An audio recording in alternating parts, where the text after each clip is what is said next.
So our question is there a problem in the UK with the executive, the government, being so enmeshed in the legislature or parliament? Let me begin by explaining in what sense the executive and the legislature are enmeshed, and then I'll explain what the consequences of that might be in terms of both positive and negative consequences, and that should help us to arrive at an answer to the question. So, in some countries, the executive and the legislature are largely or more or less entirely distinct. So you may have, for example, a president who appoints a cabinet, and they might all be entirely separate from the people who sit in the legislature and who make law and who hold the executive to account. But that certainly isn't how the UK system works. And we can think about this in terms of how elections work and the kinds of effect that elections have. So in the UK, when we have a general election, nobody actually stands to be Prime Minister. What we have is we have elections in individual constituencies across the entire country, and each constituency chooses a member of Parliament, a member of the House of Commons, who will represent that constituency.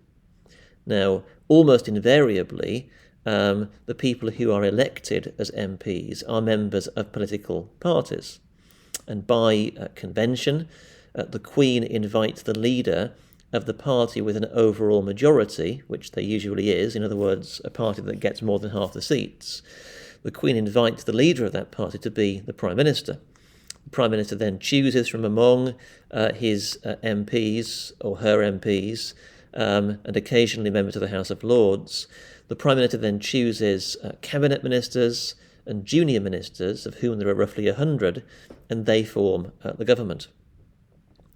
So we end up with a system in which there are there are 650 MPs, around 100 of which are also members of the government in the sense of being cabinet ministers or junior ministers. And it's in that sense that the executive and parliament are enmeshed. So we have an executive government that inevitably has members who are also in Parliament, in the House of Commons as MPs. And of course, it isn't just that the government has direct influence over the 100 or so MPs who are ministers. It's also the case that the government has great influence over the MPs in its own party who are not ministers. They can generally be relied to vote in accordance with the government's wishes. So the government in the UK system has a built-in majority in Parliament. The government ministers sit in Parliament, and the governing party will have a majority in Parliament. Is that a good or a bad thing? Well, we could see it as a good thing. The writer Walter Bagehot famously described this as the efficient secret of the Constitution, this close relationship between Parliament and the executive. And it's efficient in the sense that it makes it relatively easy to get things done. So what we don't have, for example, is the kind of gridlock problem that we can get in systems where there's a much more distant relationship or a much more rigid distinction between the executive and the legislature. In those kinds of systems, you might, for example, have a situation where you have a president and an executive from one party and a legislature that is controlled by a different party. And then the two are unable to agree on things. That might mean that it becomes very difficult to enact legislation. It might mean that it's difficult for the governing party to actually pursue its policies because it's so difficult for it to get legislation through the legislature. So clearly we don't have those kinds of problems in the UK, and we might see the power and the effectiveness that invests the government with as a good thing. On the other hand, of course, you can have too much of a good thing, and the key concern is whether or not the government in the UK is too powerful because of the degree of control it exerts over Parliament. Now, it's worth just unpacking this notion of control and distinguishing between two matters, I think. Firstly, there's numerical dominance, and like I've explained, it's simply inevitable in this kind of system, and in any parliamentary system of government, that the governing party, the party of government, will have a majority in the House of Commons, because it's by virtue of having that majority in the House of Commons that it earns the constitutional right to be the government in the first place. Now, of course, numerical dominance can be greater or lesser depending on the circumstances. At the moment in the UK, we have a governing party that has a very significant majority of around 80 MPs. There have been other situations where the governing party has had only a very small majority, or even no majority at all, and has had to rely on the support of other parties to get its legislation through. So numerical dominance can vary, but the basic idea that there needs to be numerical dominance in order to actually make it legitimate for a particular party to form the government is something which is really baked into the UK system. But there's a second kind of dominance which is more problematic in one sense, and which could be fixed, but it's difficult to fix it, and that's what I might call procedural dominance.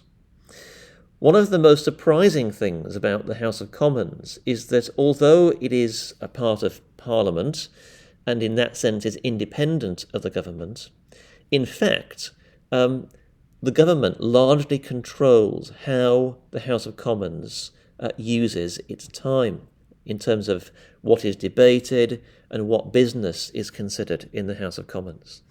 And by virtue of controlling time, or the timetable in the House of Commons, the government is able to exert enormous influence.